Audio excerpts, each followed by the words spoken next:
What if the most spiritual thing you do today isn't prayer or Bible study, but showing up faithfully in the ordinary places God has already put you? We sometimes believe a lie that only certain kinds of work really matter to God, that there's a sacred work like ministry, and then there's everything else that's just paying the bills. But what if that mom changing her third diaper before 9 a.m., or the plumber crawling under the house to fix a leak, or the teacher grading papers late into the night? What if they're actually participating in something deeply holy? Welcome to the Signpost Inn podcast. I'm your host, Brandon Booth, and today we're going to discuss how your ordinary life, quote unquote, might be far more sacred than you think. I'm really glad you're here. This is the show where we explore what practical Christian faith looks like when we start with God's grace instead of our own performance. And we're going to cut through the BS. We're going to lift your gaze from the chaos of life and help you attend to Jesus as he's revealed in his word. And to help me do that today, I'm joined by my regular co-hosts. I've got Matt Boland, Peter Gamble, and my beautiful wife, Leave Booth. So hi guys, good to see you. Great to see you guys too. Hey. Yeah, good to see you guys. Let's go.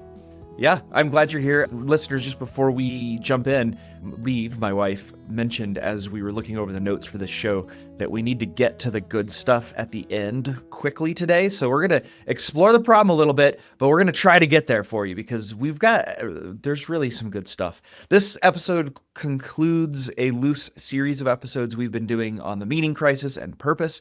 And today we're talking about, just to give you a heads up, we're talking about vocation and what that means. And if you've never heard that word before, or if you've only ever heard that word in terms of work, like what job you do, buckle your seatbelt because it's going to be an awesome discussion. All right, guys, I'm a little curious just to explore this problem a little bit of feeling like your work is not holy, not sacred, or it's just paying the bills. Have you ever felt that way? Like your daily responsibilities are just meh? Like you're waiting for your real calling to show up? Absolutely. And you're speaking actually right to the last 2 weeks of my job, because I've been struggling with this concept of sometimes I don't like my job, my daily job. Most time is fine, but there's sometimes where I'm like, I'd really just rather be doing almost anything else. Matt, would it be okay if you tell us about your daily job? Of course. I mean, I'm an analyst. I analyze oil wells and try to make them better. So it is an important job because that job needs to be done well for a lot of reasons. One of them being environmental. It's my job to make these perform excellently. So it is an important job. But the last 2 weeks has been a little bit more just tedious data entries, spreadsheet analysis. And of course, my heart really does reside in ministry. When I think about kingdom work, quote unquote kingdom work, right? I think of counseling people, mentoring people, discipling people, digging into the scriptures. All those things I think in my mind are like, oh, obviously this is where the real important stuff is. And spreadsheet analysis is pointless and meaningless. That's a feeling. Those are feelings, right? I recognize that that's a feeling, and it's not necessarily 100% true, but it feels real. Mm-hmm. Yeah, I think that's exactly the thing we're trying to touch on here, especially kind of at the end of this, again, loose series around purpose and meaning. And like, we live in a time, as we've been talking about, that feels like we're so disconnected from the rest of the world, we have a hard time even knowing what's important, right? And yeah, I think that like really practically day to day, it's like, how do I know if I'm an analyst, heck, I work in ministry full time, but most of my job, a lot of the times, is like pushing digital bits around, sending emails, making sure the bills are paid. It's like, how do I know if this is a good use of my time, and does it even feel fulfilling? And I would imagine everybody can relate to that to some extent. So I think exactly. And I think as soon as we ask ourselves, is this work worth doing? We immediately create some kind of hierarchy subconsciously, immediately in our minds. We compare what we do to some sort of ladder of meaning. So we assume immediately, just as our background thinking, that there must be some work that's better than others. So we say, is this meaningful? I think we already have an idea, whether we want to or not, that some work is more meaningful according to some rubric. So, like, I'm thinking 21 years ago, I had my first kid, and the question immediately, is this work worth doing? I've been educated. I've had experiences. Is this the best use of my time? And I'm sure the moms out there resonate with that. We immediately ask ourselves, and culture asks, does it matter to be a mom? You hear all the time, just a mom. Even the phrase stay at home mom, as though you're in your house with the doors closed, as opposed to sort of cottage industry living where the home is something that's alive. But that's a different question. But we immediately ask ourselves, is this worth it? Is this worth me? Does this compare to some standard that I have? And in the Christian world, I'm pretty sure that standard is, if this is spiritual, then it's valuable. And then again, we have to ask the question, what is spiritual? And then, as you brought up before, the question of holiness. What's holy? Is it only the missionary in Africa that's holy? Or does that mean something else? You'd have to dig way down into what's my standard and what are my definitions for these things. Well, and I think there's several thoughts that you just brought up for me, but the comment that we're sort of playing with this, right? This idea that there's holy work and mundane work, or secular and sacred work, etc., that we're going to sort of break down and say we don't agree with those distinctions. But I think, like, as you said, Lee, in the Christian world, it's often, is this holy work or ministry or whatever else? I think that's just a symptom of the much larger search for a standard. And I think even in what you just said, like, you hit 3 or 4 different standards that are all competing and impossible. Like, do you have to make money?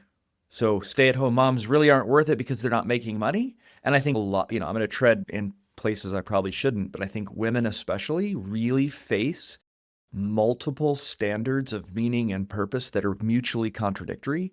Like, you're supposed to make a lot of money and have a high-powered career, but you're also supposed to be a loving mother and wife, and you're also supposed to be, and you can't do all of those measured by those standards because some of them, they're mutually exclusive. But I think that's just more broadly true for all of us. Like, I think so many of us in the Christian evangelical kind of space, we're supposed to be missionaries to whatever, but we're also supposed to be great stewards and making a lot of money. But we're also supposed to devote all our time to learning how to be good fathers or mothers. And so we're back to something we said earlier that, listeners, go back and listen to some of the previous episodes if you want to explore this further. It's, the fancy term is that relevance realization. We don't even know where to begin to determine which standard is the right standard to measure my value and my purpose by. Which one is it? And how would I ever know? And so I just feel very lost. The one thing I know for sure, and you can tell that this is the devil, and I think this is sort of the the payoff at this point of the podcast. You can tell it's the devil when the one thing you know for sure is that you suck, right? Like, I can't tell which measurement I should be using, but that's sort of just all there, and you're supposed to stay vague and not really clarify and not really know, because at least you suck. So you're doing it wrong, And again, sort of a telltale sign that that's the devil talking. Yeah, exactly. Here's the scale. All I know is I'm not good enough. I'm on the scale, but I'm not going to be in the good section. Every industry makes money on putting us in the yellow. The danger zone. The danger. You're not okay. Well, but so now buy the supplement or do the program. Yeah. Whatever. How much is enough, right? Just a little bit more. That's right. Oh, yep. And that could be on any scale, right? Yeah. I think it's one thing to note is that, okay, at least in terms of the sacred versus secular, or the mundane versus spiritual, this has been a problem that's been around in the Christian world for all of history. Like, we, the followers of Jesus post the apostles, sort of already started messing this up because we were so desperate to escape this world. And it's totally understandable, right? Like, I have a great affinity for the monastic movement. There's a lot of stuff I've learned from those guys, and they've got a lot of great wisdom. But at the same time, there was sort of this, we got to get away from the corrupting influences of Rome, and we've got to pull out of the secular world and go live by ourselves somewhere if we're ever going to raise ourselves to holiness sufficiently. And that's not exclusive to Christians. In fact, I'm going to argue, and this is not necessarily the place to argue it, but P.S. if you're interested about this, I'm doing a lecture in August for our liturgical and sacramental spiritual directors group on Lutheran spirituality and spiritual direction. And that is this is the central idea. Human religion has always made this distinction, right? The problem is we need to escape this world. We need to escape the secular. We need to escape the mundane, the fleshly. And the Christians got it wrong no differently than anybody else. And they're like, if we're going to make it to God, we got to get away from the secular stuff and go take ourselves out. And so go be a hermit in the desert. And subtly throughout Christian history, there's always been the temptation to think the guy who really has escaped, he's not a banker. He's not a dirty banker. He's not dealing with dirty money. He's not a oil well analyst because, oil is just this worldly. It's just for cars to get people around. And so instead, he's left all that and he's gone out to the desert, or he's gone to be a priest, or he's decided to go to seminary, or he's decided to become a missionary. See, his heart is really in the right place. He's definitely probably better. That's been a thing that we've been dealing with. Christians have been dealing with it since Jesus started the church. Humans have been dealing with it since the dawn of time, since the dawn of sin. Yeah. Does that make sense? Yeah. Well, I resonate as, I was thinking before we start this podcast, people might be like, well, it's all great for you four to be talking about this. You're doing this ministry of Signpost Inn. So you've got the perfect vocation. What do you know? Right. And those are my own thoughts and feelings, but I'll say you just mentioned that idea very specifically. Oh, well, if somebody's going to seminary, if they're doing that ministry focused life, that's enviable. And I've encountered that directly as I spent, several years in seminary, and there would be envious sort of man, I wish I had what you have, that sense of purpose. And it must be just fulfilling and wonderful. And right, I'm really grateful for the work God has called me to. It's awesome. It's good. But when I'm functioning in this way of measuring things, there's always more rungs on the ladder. And so I got to the end of seminary and I didn't feel any different. I didn't feel any more fulfilled or any more wonderful, or I still had that same angst. Am I doing something worthwhile? And I struggle with that here in this ministry. Like you were saying, Brandon, sometimes I'm just editing a podcast, highlighting sections and deleting and fixing. And it's is this, worth it? Am I changing somebody's life, So I think I just want to peel back the curtain, at least in my own personal life, and say finding a vocation in ministry hasn't solved my angst that I feel with these things. It's not like I've bridged the gap between secular and sacred, and I'm on the sacred side and I'm completely fulfilled. No, it hasn't worked like that for me. And I just want to acknowledge that. And so I think as we move to a solution, knowing that it's sort of doing away with this distinction, not just saying, yeah, come join us on the sacred side. Yep. I think that we can turn the corner a little bit. There's probably plenty more we could say about the problem, but I'll just put a little flag here, which is to say the conversation we're about to have about the solution is going to kind of center by the nature of the history around the secular sacred hierarchical thing that we tend to do, that somehow ministry or whatever, priesthood or whatever else is better. But I would like to just note, and listeners, please kind of listen for it, that underneath even that distinction is really a more broadly applicable idea that the measurement of our value and the purpose of our worth is how we're measuring it is really the problem. I think a lot of what we're going to say could be equally applicable to whether your measurement is, what's valuable, because there is this other side, right, that totally disparages ministry work or whatever else and says, really, you got to be doing work that makes money. And if you're not doing that and being productive, then you're useless. We kind of want to break down we want to deconstruct that entire system of thinking, however it plays out. So that's where I think we're headed. So let's make that turn. But before we do, listeners, you have to wait. we're going to do some updates for the back porch because I think people want to know what's going on in our lives. And I'm going to change up our order just a little bit and jump straight to Peter because we were talking beforehand about your update, Peter, and we all want to hear about Ben. So please. Yeah. And Ben is my update. So Ben's, over 1 year old now, and the difference just feels so real as he's toddling around and being like a little toddler. That's been a transition the last few months, but it's really fun. He got this little lawnmower bubble blower thing for his birthday, and he just looks like a little dad, like when he like pushing out. Rachel took a picture of him in the park the other day, and it was just adorable, completely adorable. My favorite thing recently was we took a little trip up to Leadville, Colorado, and we were, just spending some of the afternoon walking around the main street, browsing and stuff. And there was this like outdoor climbing store. We're like, oh, whatever, let's walk in there.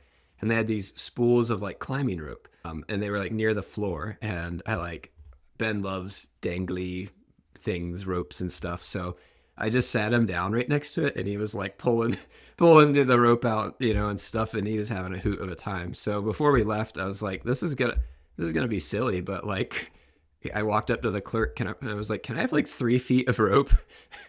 It's supposed, these climbing ropes, you're supposed to buy large quantities and stuff. I'm like, I just want like 3 feet for my son to be able to play with and stuff. And for some reason I felt embarrassed about asking that, but then I'm like, you know what? This is going to make my son happy, and I don't care what this clerk thinks of me anyway. So I was a big grown-up adult, and I was like, can I get this for my son? And that's like one of his favorite toys. It's awesome. He's just got this little section of rope, and he just, I call it fishing for Ben. I'll grab it and I'll like throw it kind of in front of him, and like, well, he'll like reach for it and grab it, and I'm like, I got him.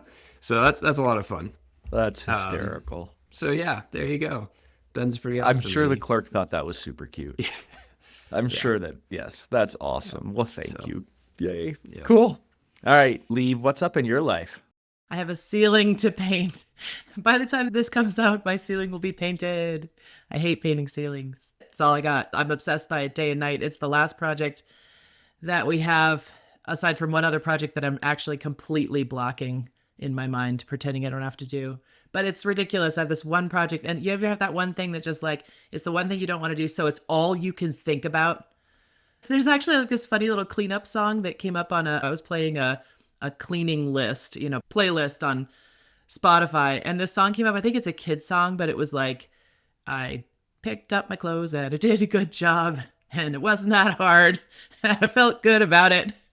Yay, proud of myself. It was, someone knows that song. I'm singing it wrong, but it was so funny because I'm doing other things, and I'm like, I'm proud of myself. I'm getting things done, but the ceiling needs to be painted, and I don't want to. That's my update. Thank you. Yes, Yep, I'm fully aware of that one. You will help me. Yes. Matt, what's up with you, man? Well, speaking of home improvement projects, my wife Holly just finished a project in our dining room redoing a wall, which means the bookshelves that were there on that shelf have been now moved into my office. And I love it because I was like, I forgot I had this book. And I was actually just this week studying something, and I saw a book on the shelf, and I'm like, I wonder if there's anything in here that could help me. And sure enough, I opened it up, spark of divine inspiration, I think, and found something that was actually very applicable and very helpful for the project I was working on. So it's kind of cool to have, like, little by little, this is transitioning from a room of storage where we put things where we want to forget about them to an actual functioning office, which is fun. Aw, the serendipity of a library is the one thing I took away from my seminary days, was the going on a tour of the library with the seminary librarian, who was the biggest book nerd, like library science nerd you've ever met. Like that's what he didn't like. He studied library science. He had like his PhD in librariness, which I don't even know how you do that. Like, how much can you learn about the decimal system or the Library of Congress system? I mean, goodness gracious. Anyway, he just waxed eloquent for like 15 minutes on how going into a library and looking at your shelves or the shelves, and you find books next to the book that you went to look to that you would never know existed. And that's where some of the greatest discoveries happen. Oh, love it. Yep. So can't do that on your Kindle because it's the algorithm. This is why I'm pro paper books. It's not hoarding if it's books. No, we're going to have to do an episode about books and be gracious about it. So, okay. Anyway, brief update from me. My update is, this is kind of an old update, but I'm really proud of it. A while ago, I got my wife, who shall remain nameless, to, I got her to start using Google Calendar, and it has been the most beautiful success of my life. I thought we agreed not to talk about this one today. I am so pleased with myself because we've had so many communication struggles for so much of our marriage about scheduling. And I finally, after like 21 years of marriage, 22 actually years of marriage, got her to use Google Calendar. And now on a semi-regular basis, I hear my wife, again, I'm not going to say who, I'm not going to like point her out or anything, but she will regularly without prompting say, I love Google Calendar. It is the only way to go. It's amazing. So Sponsored by Google Calendar. Google Calendar. Hey, Google, if you want to sponsor us, we are in. Speaking of sponsorships, we don't have any sponsorships, listeners. We don't. So if you would like to sponsor the show, we would love you to do so. It would help us continue to produce great content. Go to signpostin.org/donate.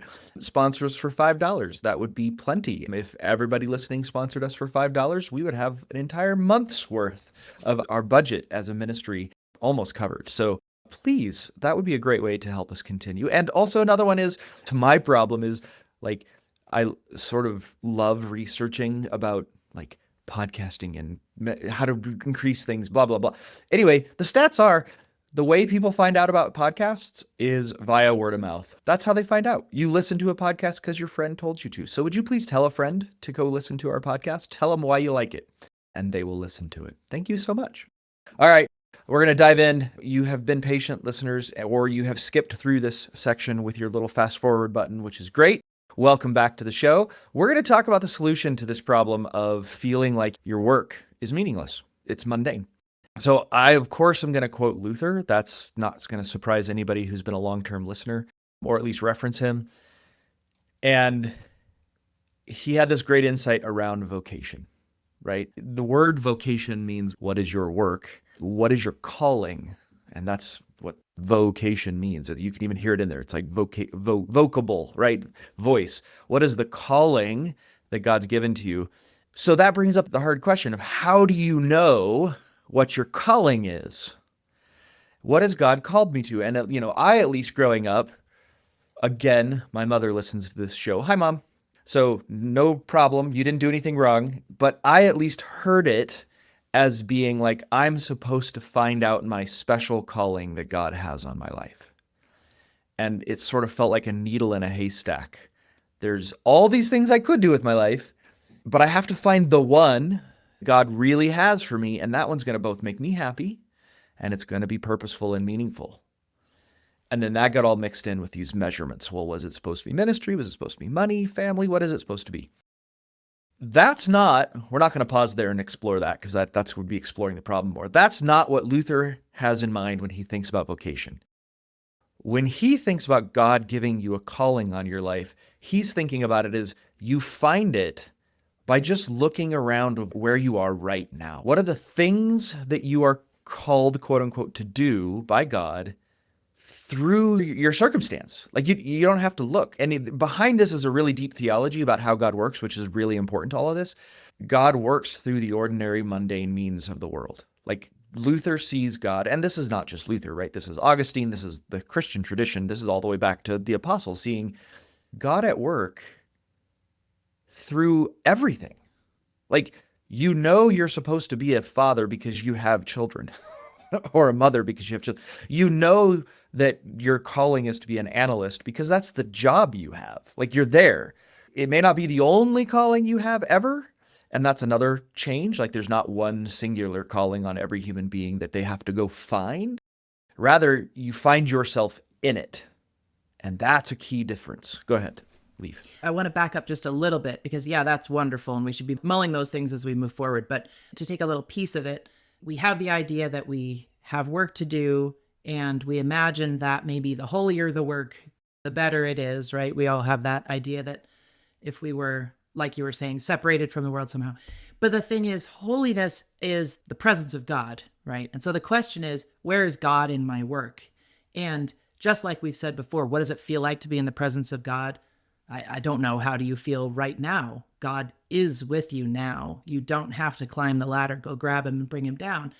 So if holiness means the presence of God, then anything we're doing right now is God at work in the world. Anything we're doing, I don't know, do I have to give a caveat? That's good work. I mean, the Lord works through everything. That's the weird thing too. Yeah, I think the caveat will come naturally. And it's not a caveat, it's just a clarity. What you're rightly bringing us to or reminding us of is here's the little bit that kind of transforms all of it and changes all the measurements, regardless of what your issue is. It's a different way of seeing how God is at work, right? Because the hermits who are saying, we need to leave this dirty world and go be away so that we can purify ourselves of the dirtiness of secular culture, of the world, etc.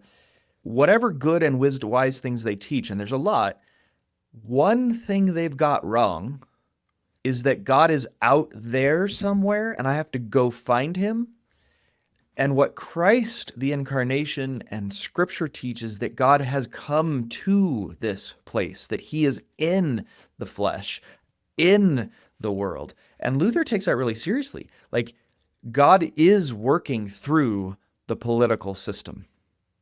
God is working through, and this is his famous idea of the masks of God, that when we pray for our daily bread, how does God give us our daily bread? Well, he gives it to us through the farmer who grows the wheat, and the merchant who buys the wheat and brings it to the mill, and the miller who mills the wheat, and the person who picks up that milled wheat and carries it to the baker, and the baker who bakes the bread, and then you have it on, Panera Bread, or St. Louis Bread Co., as it really should be called. But those are all God's works. He is doing all of that through those people, and those therefore are divine, holy, spiritual acts. And that doesn't need to end in, and the bread becomes the bread we use in communion. The bread is the bread that the peasants sit at their dinner table and eat together. That all of those end things that are done for these eternal souls at every level are holy, enough to be a calling on your life. Yes, but I think right now the thing to see is not so much the calling on your life, because that's going to flow out of this, is that it is God at work through these things. We don't need to get rid of them because it's sort of an extension of the incarnation.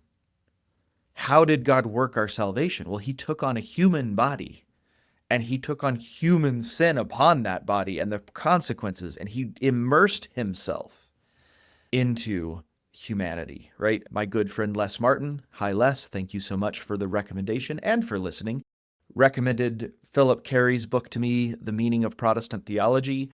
And Philip Carey Leave and I have been talking about this, has this just mind-blowingly cool phrase that Christianity is about divine carnality, not human spirituality, right?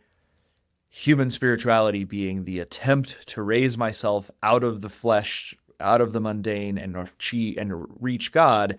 And he says, no. The entire picture of Scripture is that the divine, the transcendent, becomes carnal, fleshly. Okay, so just play that out really practically right now. How does God provide for your daily bread? I just told you that story. Well, how does God, when you ask for security, like if you want to be safe in life, Lord, I want some security. How does he provide for that? The government. Like, that's how he does it. Like, you may not like the government. You may hate who's in office. It doesn't matter. The point is, what you think of as dirty politics, there's a lot of dirtiness in it, for sure. But nevertheless, the structures and the people in there are God's masks to provide for your financial security, your homeland security, right? The reason you have a secure home is because there's police officers. So when you ask God to keep you safe at night, He says, sure, I'll give you police officers. And Luther sees that as being like, that's the idea of masks of God. You really, if you can capture this idea, you're going to understand how the hierarchy falls apart between the secular and the sacred. When the police officer drives by your house at night, keeping watch over you, Luther would have you see that as being Jesus driving by your house in the form of a police officer keeping watch over you at night. That's God wearing a mask through a human being to do the work. And that means that police officer, even if he doesn't know it, is doing a very, very divine and holy work. And to allow that to be true of our own work is incredibly humbling. Not to say, I am God, making dinner for my kids, but to receive what an incredible, humbling experience to say, I'm making dinner for my kids and this is God providing for my kids, which actually takes out the question of, is this work worth doing? If God is doing it, it's worth doing. And it makes me want to do it with more, with gratitude, I guess. I don't know, maybe that's too glib. The example that you brought up as we were preparing for the show, and this is even outside of the realm of just your job, but so often we talk about here our core desire as humans for comfort, for security, for peace, right? And I'd love for that, just like this divine sense of peace to descend upon me, right?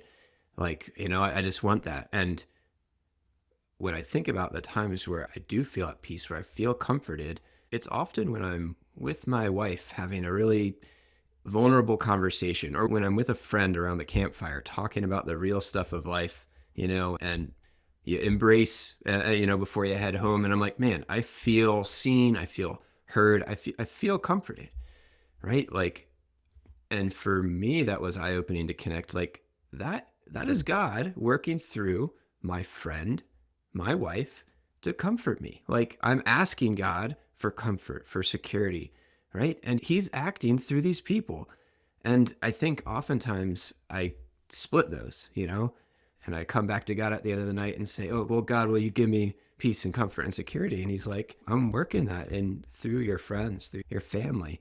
And that is not even a job, right? That's a vocation, the role of a friend, of a spouse, of a son, parents. To me, that even broke this distinction farther apart, to be like, whoa, this isn't about my 9 to 5. God is at work in and through people, and just in our different roles. And so that was eye-opening for me. Yeah. Well, that's exactly right. And we can go very academic on this and talk about, Luther seeing there being different. So you don't have just one vocation, right? There's spheres of life in which you live, and there's the home sphere, and there's the work sphere, and there's the, essentially if you're at all familiar with sort of Protestant political theory, you're going to be familiar with like the domains, right? Church, state, and home, family. And like you have church, government, politics, and work, and then home, family life. You have a calling in each of those domains, right? You have a job, you have a 9 to 5, that's one of your callings. You also have a job as a husband or a father, or if you're not married, as a brother or a sister, or even as you have these roles. So you can have a lot of different callings, that is, works to do as God, as a mask of God, as the hands and feet of God. The thing that I would want to highlight, and I think we're really doing a good job picking out here, is all of them get elevated. They're all spiritual. They're all like mystically wonderful. We all want to see God. We all want to have God present with us at all the time. And what this is saying is he is always at work in everything through people and circumstance. He is present in all things for you.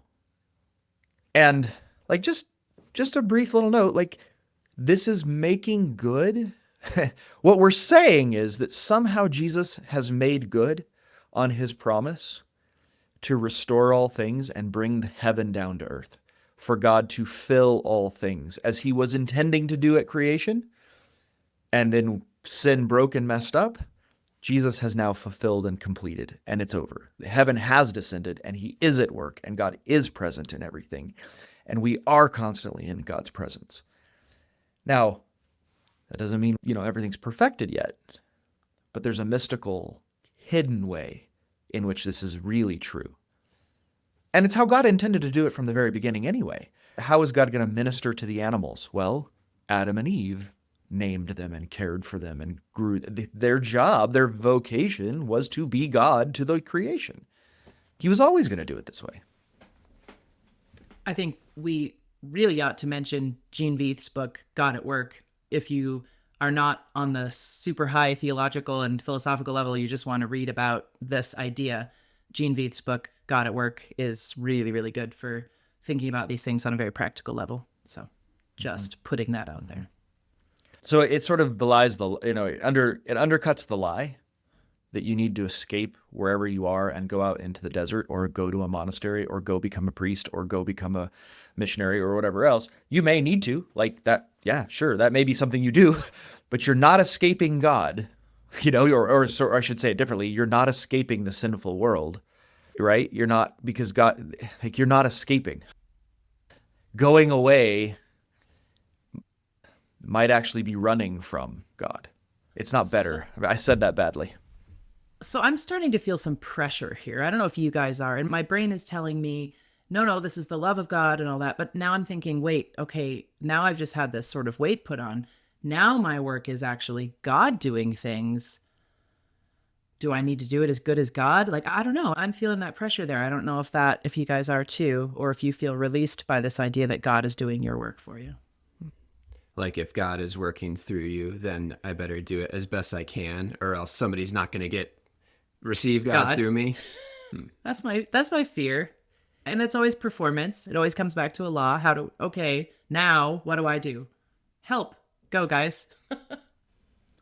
I think maybe the solution is in recognizing that, and this might be a bit of a nuance, but the idea of that you are the means that God has provided. You're the provision. You're not God himself, right? I mean, you're not the Savior. You're not the Savior. You're not here to be. I mean, ministers fall into this problem all the time of, I have to save these people. No, you don't. You're God's provision. The Holy Spirit does the work. You're just the means. You're the tool.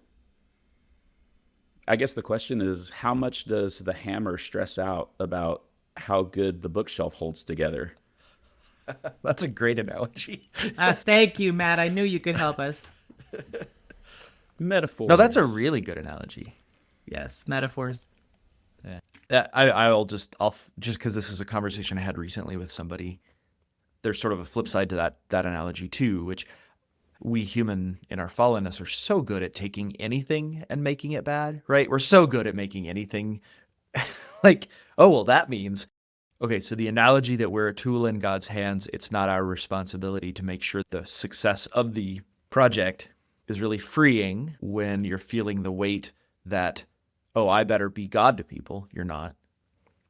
That analogy, I know, strikes some as negative because it's like, I don't really matter to God. I'm just his tool. And what I'm supposed to be doing is serving all the time. I shouldn't be thinking about my needs. I just need to go be the hammer and be serving all the time. And I would just point out that analogy is answering not that question. It's answering a different question. And when the question is, do I matter to God? Am I just a tool? Well, the answer's still in this method, in this picture we're painting. God really wants to care for you. He wants to provide your daily bread. He wants to keep you safe. He wants to, what makes any work you do significant, meaningful, valuable is one, it's God's way of working, but it's for people like you. It's for you. God is doing this because he likes you. You know what I mean? So Lutherans are fond of quoting Luther that says, God doesn't need your good works, but your neighbors do.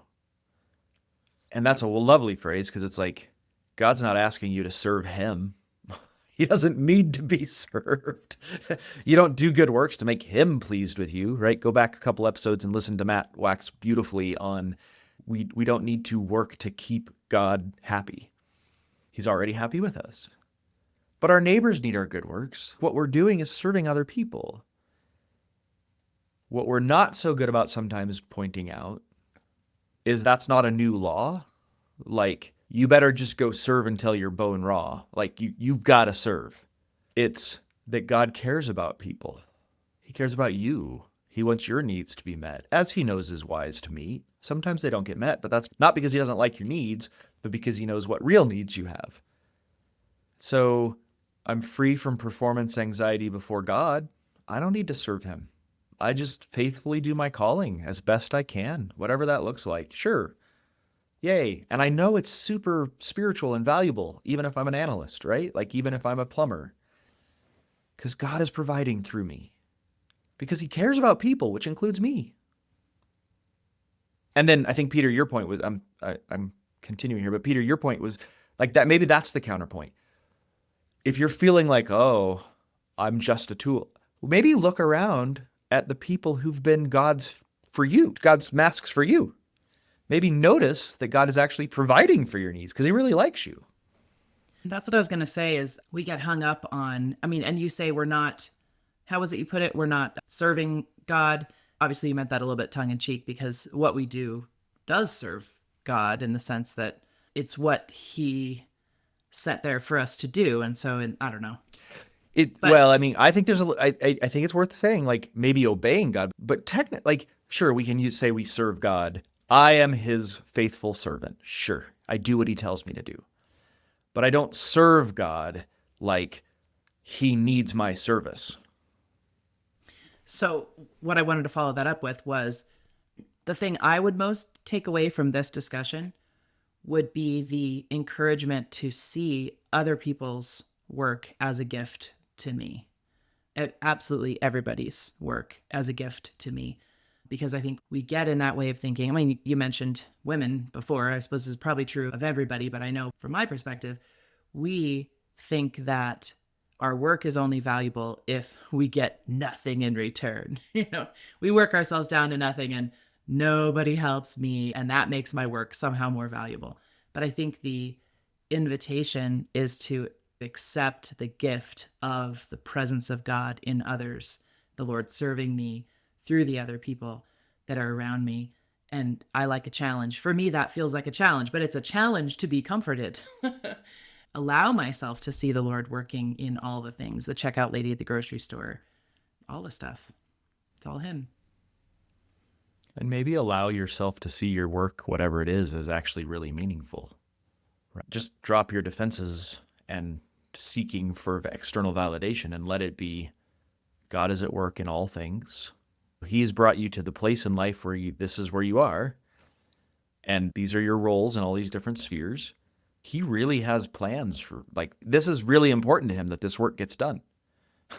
Like, he really validates and values you in the work that you're doing.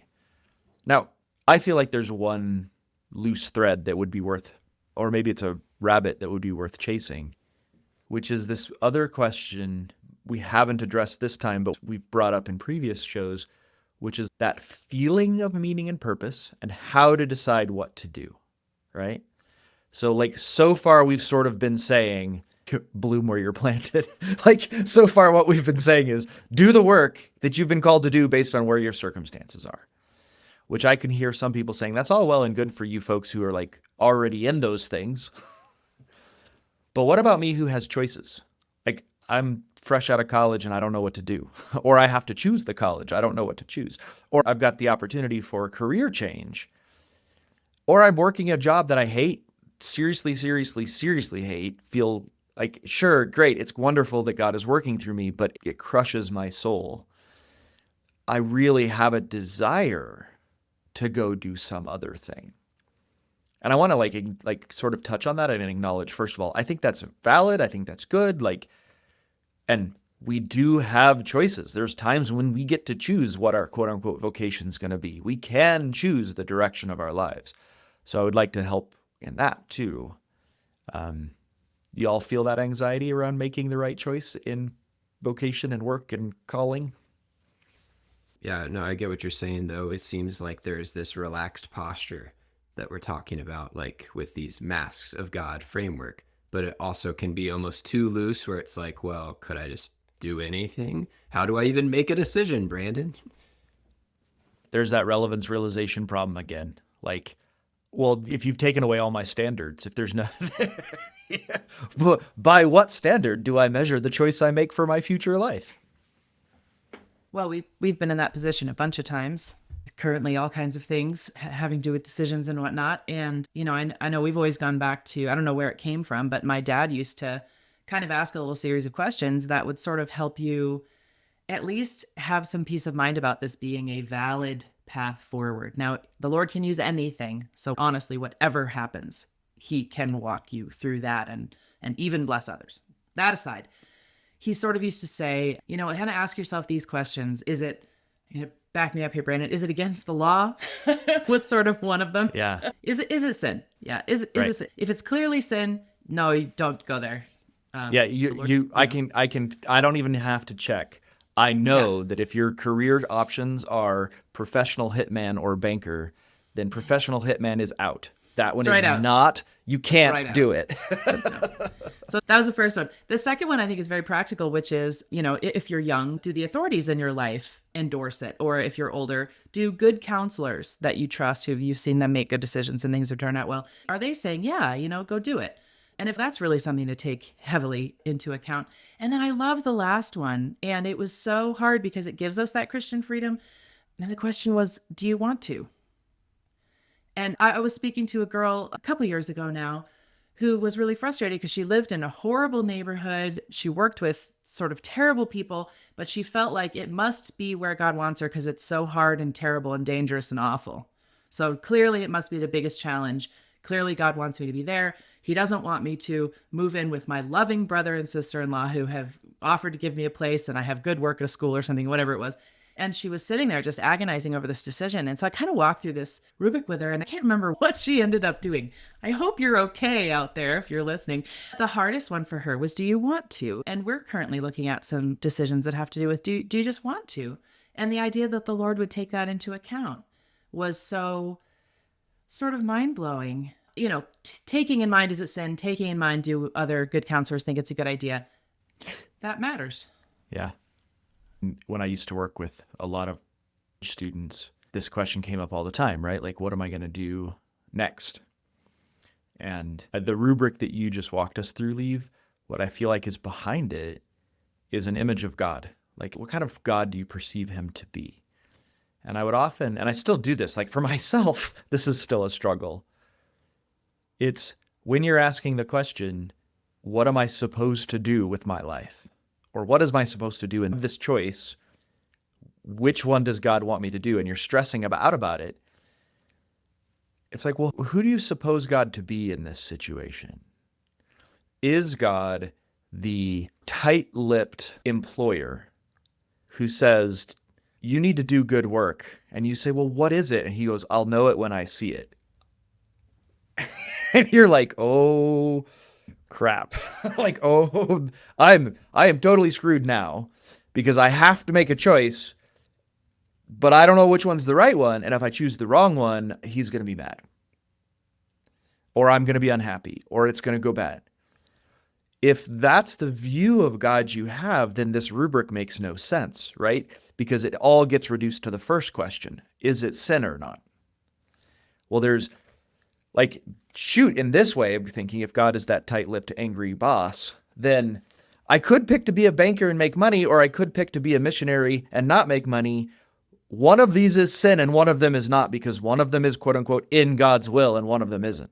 Or is it possible that God is like a good father who, when traveling long distances with his children, makes a stop at the gas station and walks into the store, and you say, can I have a candy bar? And he goes, sure.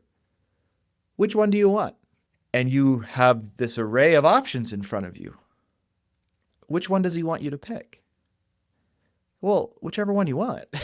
Like, he's a good dad. He's like, sure. Which of these good choices do you want? I like them all. Go ahead. Have fun. Pick the one you want. Well, so which one is it? Be a banker or be a missionary? Well, which one do you want? They're both good. They're both good candy. I'm at work in all of them. I love you. Pick the one you like. Because it's a candy bar, not a choice between sin. And if that image of God is behind all of this, if we're seeing God as he really is revealed in Jesus, boy, the choices get easier. At least in relationship to God. They don't get easier in relationship to wisdom. I get that. Like, that's still hard. But less so. Okay, so here's the rubric again. Is it sin? You're not supposed to choose to be a hitman. You're not supposed to choose to be a criminal. You're not supposed to choose. There's a lot of things that are really clear, but those are simple. Like, yeah, okay. Is it wise? By reason and good counsel. It's probably not wise to chase after your dream of getting rich quick and forcing your family into struggles because you're buying a bunch of equipment to try to become an Instagram star. I mean, it's not a sin. It's just, I'm sorry. You guys laugh, but that's more relevant to some of the people I've talked to than you think it is.